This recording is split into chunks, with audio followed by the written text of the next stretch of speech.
Hello friend, स्वागत है आपका अपना यूट्यूब चैनल एन के स्टडी स्टेज पर।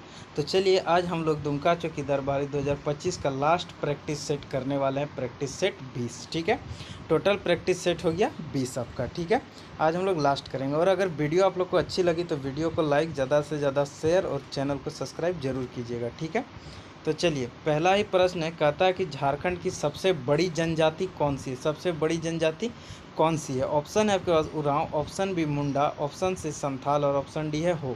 तो इसका राइट आंसर हो जाएगा ऑप्शन नंबर सी संथाल, ठीक है। चलिए प्रश्न संख्या 2, कहता है कोचे कड़वा नाटक के रचनाकार कौन है। कोचे कड़वा जो नाटक है इसके रचनाकार कौन है। ऑप्शन है आपके पास Ranendra, option B Soleman Murmu, option C Ramdas Tudu और ऑप्शन डी है रामदयाल मुंडा।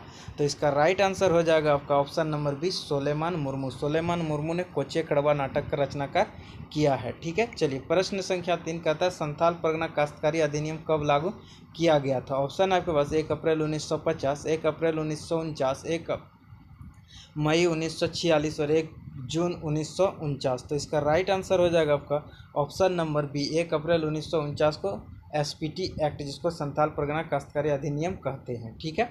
और आप लोग को एक चीज़ बता देते हैं कि मैंने एक इम्पोर्टेंट क्वेश्चंस का, सिर्फ उसमें इंपॉर्टेंट क्वेश्चन वो भी सेक्शन वाइज आपका दिया रहेगा, ठीक है। फिजिक्स का अलग रहेगा, उसमें साफ साफ लिखा रहेगा फिजिक्स का अलग रहेगा, केमिस्ट्री का अलग रहेगा, बायोलॉजी का अलग रहेगा, मैथ का अलग रहेगा, रीजनिंग का अलग रहेगा, ठीक है। इंडिया जीके का अलग रहेगा आपका, ठीक है। झारखंड जीके का अलग रहेगा और दुमका से प्रश्न अलग रहेंगे और करंट अफेयर से आपका प्रश्न अलग रहेगा। यानी कि टोटल सबको सेक्शन वाइज बांट के लगभग 400-450 प्लस, यानी कि 400 या 450 प्लस का एक पीडीएफ तैयार किया है, ठीक है। अगर आप लोगों को वो पीडीएफ चाहिए तो आप लोग हमारे टेलीग्राम चैनल को ज्वाइन कीजिए। वहाँ पे एक नंबर दिया हुआ, उस नंबर पे आप डायरेक्ट मैसेज कर सकते हैं, या मैंने इस वीडियो के नीचे एक नंबर दिया है, व्हाट्सअप का नंबर है, ठीक है। आप लोग उस पे डायरेक्ट मैसेज करके पीडीएफ प्राप्त कर सकते हैं, जिसका मिनिमम प्राइस जो है वो आरएस आपको कितना लगा गया। मिनिमम प्राइस पर पहले 100 बच्चों के लिए 15 रुपया है, ठीक है। पहले 100 बच्चे जो भी उस पीडीएफ को लेंगे उसका मिनिमम प्राइस 15 रुपया है, ठीक है। और ये पीडीएफ आपको कल शाम तक मिल जाएगा, ठीक है। कल शाम तक आपको ये पीडीएफ मिल जाएगा, ठीक है। आपको दिए गए नंबर पे डायरेक्ट व्हाट्सएप पे मैसेज करना है जिनको भी पीडीएफ चाहिए, ठीक है। मैं पीडीएफ कल शाम तक आप लोग को दूंगा, ठीक है। और पीडीएफ का एक पहले मैं डेमो आप लोग को वीडियो के माध्यम से दिखा दूंगा उससे पहले ही, ठीक है। तो आप लोग जो भी इच्छुक हैं आप लोग खरीद सकते हैं, इस पर कोई जोर जबरदस्ती नहीं है, ठीक है। आपको अगर अच्छा लगे पीडीएफ जब मैं डेमो दिखाऊंगा तो आप लोगों को अगर अच्छा लगे तो आप लोग उसको खरीद सकते हैं। टोटल 400-450 प्लस क्वेश्चन का, जिसमें आपका सेपरेट सारा सेक्शन सेपरेट दिया हुआ रहेगा, ठीक है, जो आपके चौकीदार के लिए रामबाण साबित होगा, ठीक है। चलिए अब आगे का प्रश्न देख लेते हैं। प्रश्न संख्या 4, कहता है झारखंड क्षेत्रीय स्वायत्त परिषद का गठन कब हुआ था। झारखंड क्षेत्र स्वायत्त परिषद का गठन कब हुआ था, ये आपका पूछा हुआ क्वेश्चन है, याद रखिएगा इनको, ठीक है। ऑप्शन है 25 अगस्त 1995, 9 अगस्त 1995, 4 अगस्त 1995 या 8 अगस्त 1995। तो इसका राइट आंसर हो जाएगा आपका ऑप्शन नंबर बी 9 अगस्त 1995 को झारखंड स्वायत्त परिषद का गठन हुआ था, ठीक है। चलिए प्रश्न संख्या 5, कहता है किस जिला को झारखंड की सांस्कृतिक राजधानी कहा जाता है। ऑप्शन है आपका Jamtara, option B Deoghar, option C Dumka और ऑप्शन डी है गोड्डा। तो इसका राइट आंसर हो जाएगा ऑप्शन नंबर बी देवघर। प्रश्न संख्या 6, झारखंड की पहली राजभाषा कौन सी थी। झारखंड की जो पहली राजभाषा है वो कौन सा। ऑप्शन है Santhali, option B Mundari, option C Hindi या ऑप्शन डी खोटा। तो इसका राइट आंसर हो जाएगा option number C Hindi. Jharkhand की पहली राजभाषा है हिंदी, ठीक है। चलिए प्रश्न संख्या 7, कहता है परमवीर चक्र पाने वाले झारखंड के प्रथम और एकमात्र सैनिक कौन है, ठीक है। ऑप्शन है आपको Sushil Kumar Bage, option B Theble Oraon, option C Albert Ekka, option D है शिमोन उरांव। तो इसका राइट आंसर हो जाएगा option number C Albert Ekka, Albert Ekka, ठीक है। चलिए मरांग गोमके तथा मुंडा राजा के नाम से किसे जाना जाता है। ऑप्शन है आपके पास बिरसा मुंडा, ऑप्शन बी जयपाल सिंह मुंडा, ऑप्शन सी विनोद बिहारी महतो और ऑप्शन डी है शिबू सोरेन। तो इसका राइट आंसर हो जाएगा option number B Jaipal Singh Munda को मरांग गोमके या मुंडा राजा कहा जाता है, ठीक है, कहा जाता है जयपाल सिंह मुंडा को। चलिए प्रश्न संख्या 9, कहता है किसने खुद को सिंह बोंगा का दूत घोषित किया था। सिंह बोंगा का दूत। ऑप्शन है आपके पास जयपाल सिंह मुंडा, ऑप्शन बी सिद्धू कानू, ऑप्शन सी बिरसा मुंडा और ऑप्शन डी सुगना मुंडा। तो इसका राइट आंसर हो जाएगा ऑप्शन नंबर सी बिरसा मुंडा, बिरसा मुंडा, ठीक है। चलिए प्रश्न संख्या 10, कहता है झारखंड के खिलाड़ी दीप सेन गुप्ता किस खेल से संबंधित है? झारखंड के जो खिलाड़ी हैं दीप सेन गुप्ता, ये किस खेल से संबंधित है? ऑप्शन है आपके पास hockey, option B football, option C judo और ऑप्शन डी है शतरंज। तो इसका राइट आंसर हो जाएगा ऑप्शन नंबर डी शतरंज। झारखंड के ये खिलाड़ी हैं दीप सेन गुप्ता, ये शतरंज से रिलेटेड हैं। ठीक है, चलिए प्रश्न संख्या 11 कहता है झारखंड का पहला हर्बल पार्क कहाँ स्थापित किया जाएगा? ये झारखंड का पहला है, याद रखना आपको, इसलिए ये इंपॉर्टेंट है। ठीक है, ये करंट से भी आप लोग रिलेट कर सकते हैं। झारखंड का पहला हर्बल पार्क कहाँ स्थापित किया जा रहा है? ऑप्शन है आपके पास Dumka, option B Godda, option C Deoghar और ऑप्शन डी है रांची। तो इसका राइट आंसर हो जाएगा option number A Dumka. Dumka में स्थापित किया जा रहा है झारखंड का पहला हर्बल पार्क। ठीक है, चलिए प्रश्न संख्या 12। ठीक है, इस प्रश्न में काफ़ी बच्चों को डाउट रहता है हमेशा। ठीक है, तो आप लोग इस जो मैं आंसर बताऊंगा इसको आप लोग ऑनलाइन भी वेरीफाई कर सकते हैं खुद से। आप लोग गूगल पे जाके सर्च लिख दीजिएगा दुमका विकिपीडिया, तो इसका सारा आपको विस्तृत जानकारी मिल जाएगा। ठीक है, चलिए प्रश्न संख्या 12 का था दुमका को स्वतंत्र जिला कब बनाया गया था? ऑप्शन है आपके 1983, ऑप्शन बी 1855, ऑप्शन सी 1865 और ऑप्शन डी है 2000। तो इसका राइट आंसर हो जाएगा ऑप्शन नंबर सी 1865 में दुमका को स्वतंत्र जिला बनाया गया था। ठीक है, चलिए देख लेते हैं इसका व्याख्या। मैंने यहाँ सारा चीज़ लगा दिया है। देखिए सबसे पहले क्या था 1775 में दुमका को भागलपुर के संभाग के अंतर्गत शामिल किया गया था 1775 में।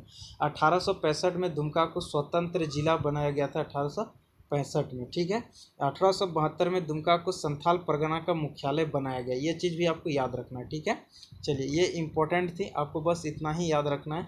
और दुमका में पहली बार नगर पालिका की स्थापना 1902 में हुआ था। ठीक है, और 1983 में दुमका को संथाल परगना का मुख्यालय बनाया गया है। आपको ये चीज़ बहुत अच्छे से याद रखना है।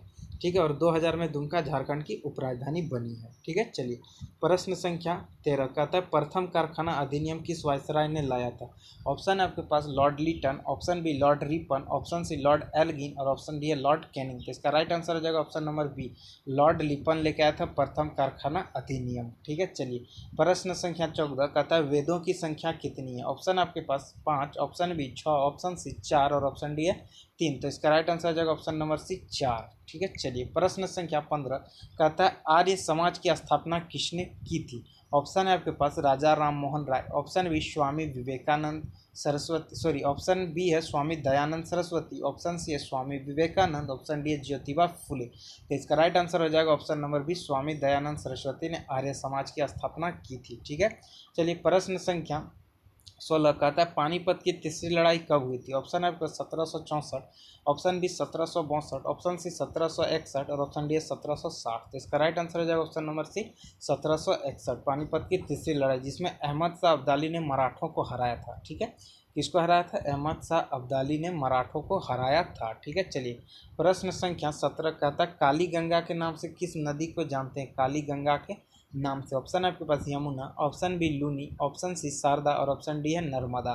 तो इसका राइट आंसर हो जाएगा ऑप्शन नंबर सी शारदा। ठीक है, आपको कमेंट बॉक्स में आंसर बताना है कि जो कर्क रेखा है कौन सी नदी कर्क रेखा को 2 बार काटती है। ठीक है, कर्क रेखा को 2 बार काटती है, आपको उसका नाम कमेंट बॉक्स में लिखना है। चलिए प्रश्न संख्या 18 कहता है महलों का शहर किसे कहा जाता है? महलों का शहर किसे कहा जाता है? ऑप्शन है आपके पास Lucknow, option B Calcutta, option C Kashmir और ऑप्शन डी है मुंबई। इसका राइट आंसर हो जाएगा ऑप्शन नंबर बी कोलकाता को महलों का शहर कहते हैं, लखनऊ को नवाबों का शहर कहते हैं। याद रखना, लखनऊ को नवाबों का शहर कहा जाता है। ठीक है, चलिए प्रश्न संख्या 19 कहता है कौन सा अनुच्छेद मुख्यमंत्री के कार्यों को परिभाषित करता है? मुख्यमंत्री के कार्य को परिभाषित करता है। ऑप्शन है आपके पास अनुच्छेद 165, अनुच्छेद 167, अनुच्छेद 162 और अनुच्छेद 161। तो इसका राइट आंसर हो जाएगा ऑप्शन नंबर बी अनुच्छेद 167, अनुच्छेद 167। ठीक है, चलिए प्रश्न संख्या 20 कहता है कि प्रकाश के वेग की गणना सबसे पहले किसने की थी? ऑप्शन है आपके पास डाल्टन, ऑप्शन बी रोमर,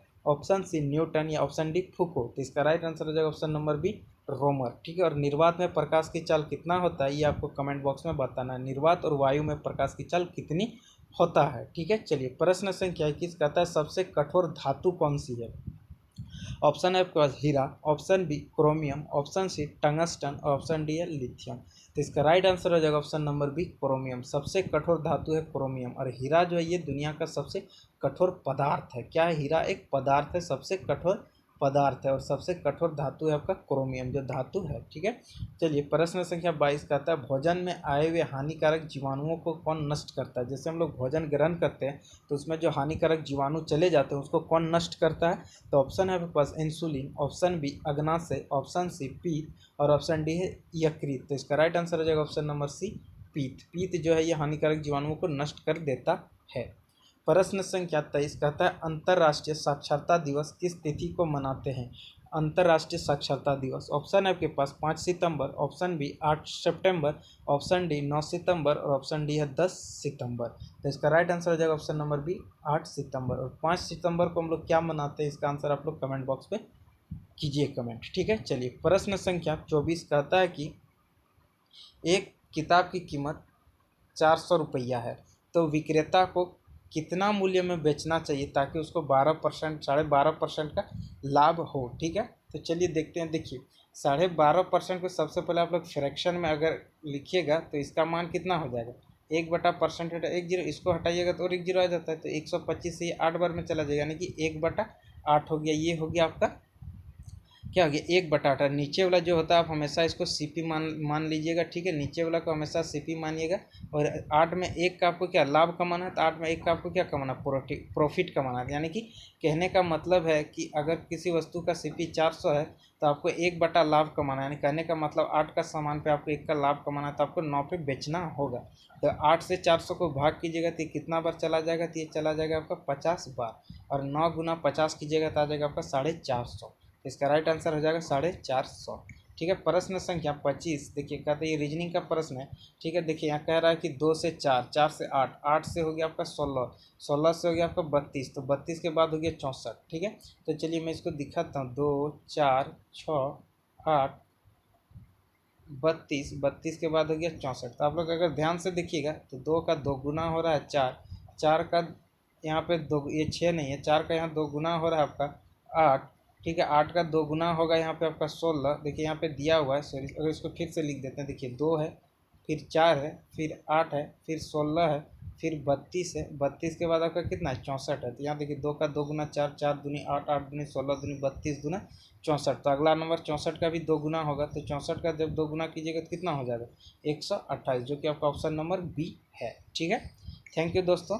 ये रहा आपका लास्ट आपका प्रैक्टिस सेट था। अब जो भी आएंगे मैं साइंस का भी एक सेपरेट वीडियो लेके आने वाला हूँ। ठीक है, तो धन्यवाद।